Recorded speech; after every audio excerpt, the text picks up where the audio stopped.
how's it going out there, everybody? Hope everybody's having a great day. Welcome to the channel. I'm your host, Cash, and this is Trucker News, or as I like to say, hashtag Trucker News. Yes, everybody should join me when I do that. It's quite fun.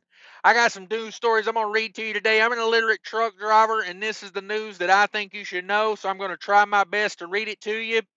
And you're going to have to cut me some slack because, like I said, I'm an illiterate truck driver.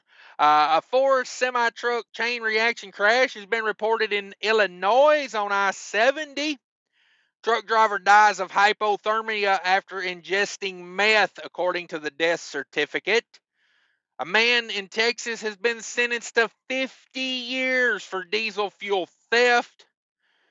Charges have been reduced to misdemeanors for the commercial motor vehicle driver in a fatal Colorado crash. Loves attributes global success to good reputation and good employees. There you go. A truck driver has been charged with theft after getting fired and then driving away in a company semi-truck. Let's get to these news stories. Let's go. From the top. Ford semi-truck crash chain reaction in I-70. On I-70 in Illinois. Multiple semi-truck crash was reported on Thursday evening in an I-70 construction zone in Illinois. The crash occurred on June 20th on I-70 at mile marker 104. The Fire Protection District reports that 4 tractor trailers collided with one another in a construction zone in the eastbound lanes of I-70 at mile marker 104. Now, it seems like I reported on a crash in this area just a couple of trucker newses ago. So if you're going through I-70 Illinois, watch yourself. Mile marker 104 seems to be a pretty dangerous spot there. One of the truck drivers was transported to a nearby hospital for treatment. Firefighters say there was no entrapment or hazardous cargo involved in the crash. From the looks of the accident, there will be some totaled out trucks there, though. There will be some totaled out trucks. So watch yourself out there in that area. I'd recommend that. Back last year, this truck driver Schultz, everybody was looking for. They found him. They've got the autopsy back now. Let's see what they say. Schultz died from hypothermia after ingesting meth, according to death certificates. Truck driver David Schultz cause of death has finally been released more than a half a year after his disappearance. Schultz disappeared in late November 2023 after abandoning his truck loaded with hogs on the side of a rural road. It was his regular route. He was found on April 24th just off the road in some corn, only a quarter mile from his commercial vehicle. It was close enough to the road that searchers thought, well, we didn't need to look here because we could definitely see him, said the Sac County attorney, Ben Smith. Initial autopsy led officials to state that there was no sign of foul play and Schultz's death was not a homicide. But his family and friends felt uncomfortable with that ruling and were planning on getting a second opinion. That sparked controversy and theories around Schultz's death. As of the evening of June 20th, Schultz's death certificate has been released, stating that the cause of death as hypothermia in the setting of acute drug methamphetamine intoxication. The document goes on to state ingested drug and exposure to environmental code and lists the death as an accident. Temperatures on the night he went missing were 30 degrees. It only got to 35 the next day, and the next night got down to 11 degrees. The case has officially been considered closed. Yeah. Bad story there, but you never know where you're going to end up when you ingest some methamphetamine. You know what I mean? It's not a drug of smart choices. You know what I'm saying? I mean, most people just end up at the Walmart, but, apparently this guy, he got a little off track, got outside, and it didn't end well for him. Hate to hear that. A man has been sentenced to 50 years for diesel fuel theft operation in Texas. This week, a Texas judge sentenced the man to decades in prison for a diesel fuel theft scheme. On June 17th, Doninsky Gonzalez, 39, was sentenced to 50 years in prison by Judge Taylor B. Heaton in a Smith County court. Gonzalez previously pled guilty to engaging in organized criminal activity. Gonzalez was arrested on January 27, 2023 in Smith County, Texas. Officials say that Gonzalez helped to steal 9,312 gallons of diesel fuel from gas stations in 9 different Texas counties. Gonzalez allegedly used fraudulent credit cards to steal diesel. He is also accused of a pulsar device to tamper with fuel pumps in order to pay only a fraction of the price for diesel. During sentencing, state prosecutor Richard Vance said that a 50-year sentence should be the very lowest Gonzalez should receive, and that a life sentence is not unreasonable for stealing 9,312 gallons of diesel. They're going to put this guy away for 50 years. Co-defendant Raymond Perez Torres of Mesquite and Camila Cruz, 26, are still awaiting trial. Whoo, man. 50 years for stealing diesel. Y'all believe that? Now, here's what blows my mind. Charges have been reduced to a misdemeanor for a commercial motor vehicle driver in fatal Colorado crash. A truck driver involved in a recent Colorado wreck that left fellow driver dead, and his charges reduced to a misdemeanor in court on Tuesday. 47-year-old Incognito Cruz Madondo's lost control of his motor vehicle on June 11th, resulting in the death of an off-duty truck driver. Cruz claimed his brakes failed, but officers found skid marks at the scene, indicating that the brakes were at least partially functioning. He was initially charged with vehicular homicide, vehicular assault, reckless driving, and driving a commercial vehicle with no CDL. Yes, this guy had been deported 16 times, no CDL, was under a deportation again, should have not even been in this country. Wrecks, kills a guy because he's speeding, he's doing 65 and a 45, crashes, his load comes off his flatbed, crushes another driver that's off duty in a car, and they reduce his charges. I mean, that guy's truck hadn't been inspected in 4 years. He should be under felony charges. His company should be under felony charges. His insurance company should be getting dragged through the mud right now. Like, apparently, if you want to kill somebody in a commercial vehicle, go to Colorado. That's the state to do it in. It's ridiculous. At his court appearance on Tuesday, Cruz Mendoza's the district attorney's office in Jefferson County, Colorado, filed only 4 misdemeanor charges against the commercial vehicle driver. 1 count of careless driving resulting in a death. Yeah, I would say if you're doing 20 over the speed limit and you're driving a truck that hasn't been inspected in 4 years, that's pretty careless. I just go out on a limb and say that's a little bit careless. 3 counts of careless driving resulting in injury. Yeah, just amazing. Amazing. Colorado just letting them get away with it. District Attorney's Office said that there's not currently seeking more serious charges based on the evidence they currently have.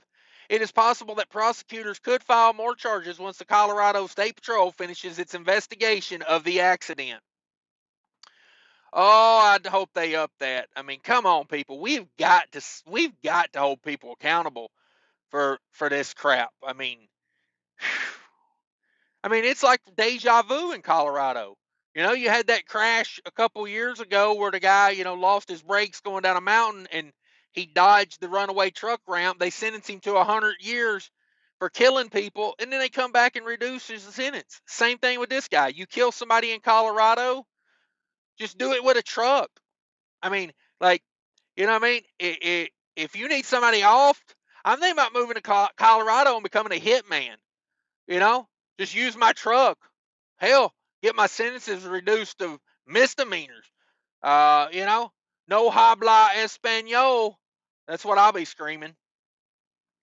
Mexican national Cruz Mendoza has been forcibly or voluntarily removed from the USA and sent back to Mexico 16 times since 2002. He is currently in Jefferson County Jail, where he's listed as white. and is awaiting arraignment on July 31st. The company he was working for at the time of the crash also has a history of multiple violations. Yes, they should all be in jail with him, in my opinion. Come on. What are we doing out here? What are we talking about? Am I right? Love say they attribute global success to a good reputation and good employees. Well, good on them for acknowledging their employees. Love says that it has the maintenance of a good reputation and hardworking employees to thank for their new global success over the last 60 years. Yes, Love's has been around for 60 years. The company celebrates its 60th anniversary earlier this year and says that humble beginnings, teamwork, ethics, and perseverance in their business are what got Love's family this far. When Tom and I opened the first location in Wadanga, I don't know, somewhere in Oklahoma. They opened it 60 years ago. She says, we can't imagine what this company would become, says Judy Love. The journey has been amazing. One thing I know is that we wouldn't be here without our loyal team members and customers. We are fortunate, so I feel that we should help others. That's why we're always giving back to many non-profit organizations. Tom and Judy Love opened their first convenience store in 1964, and the business has grown to include 650 Love's travel stops in 42 states, 22 Easy Go travel stops and convenience stores in 3 states, and even has headquarters in Europe under the Love's owned Musket Corp. Wow, I did not know that. Which helps the company establish a stable global fuel supply chain. The company has about 40,000 employees. The truck stop company also recently purchased TVC Pro Driver. I was wondering why I see TVC Pro Driver ads all over the place out there. I was wondering how that worked. So yeah, Love's has bought the TVC Pro Driver, which helps CDL holders with logistical and legal licensing issues, and Speedco. They've also bought Speedco, which provides maintenance and roadside emergency services for truckers and their commercial vehicles at some locations. Love's also recently acquired Trillium Energy Solutions this year as a way to add to their electric vehicle fast charging network, which they hope to add to 29 of their locations by the end of 2024. Wow, Love's is on the move. When my parents opened our first location 60 years ago, they never imagined what Love's would grow into, said Jenny Love Meyer, daughter of Tom and Judy Love, and chief culture officer at Love's. What the hell is a chief culture officer? They had 2 small children to feed and bills to pay and had to figure out a way to do that. My dad had an idea to lease an abandoned filling station and through hard work find ways to learn about the business. He would say working with and hiring people smarter than him, they grew into what it is today. Wow. There you go. We attribute our success to team members and our customers. Well, that's good to hear. You got to acknowledge your team members. Ain't nobody got no company if you ain't got good employees. You know, some of these mega carriers ought to catch on to that. You know, if you hire good people and you treat them right and you pay them a decent livable wage, you don't have to hire people every 2 days. Just saying. Just saying. Next story here. Trucker charged with theft after getting fired and then driving away in a company semi truck. Dammitboy. Truck driver is facing felony theft charges for leaving the trucking terminal in a company semi truck shortly after getting fired. The incident was reported just after 3 p.m. on Monday, June 19th in Greenwood, Illinois. According to the news, the 43-year-old Angelic Icky was fired by West Side Transportation while at their terminal. You're fired. That's what they told her. And then after that, she returned to her company truck, got inside, and drove away, baby. Nothing to see here. They were just joking when they fired me, right? She ignored multiple attempts by the company to contact her West Side Transport called police and reported the 2021 Freightliner stolen. Police were advised that the rig entered Interstate 80 near LeClaire, and she was eventually stopped 170 miles away from the trucking company terminal.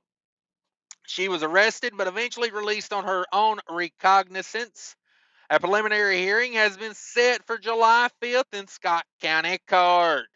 Yeah, that's a bad look, folks. If your company fires you, more than likely you had to see it coming, right? I don't know. I mean, some of these drivers ain't all that smart, so maybe they don't. But yeah, don't do it this way. It's not a good look, because now you got a lot more problems. Because you get that felony conviction for truck theft, and I'm gonna say it's gonna be hard.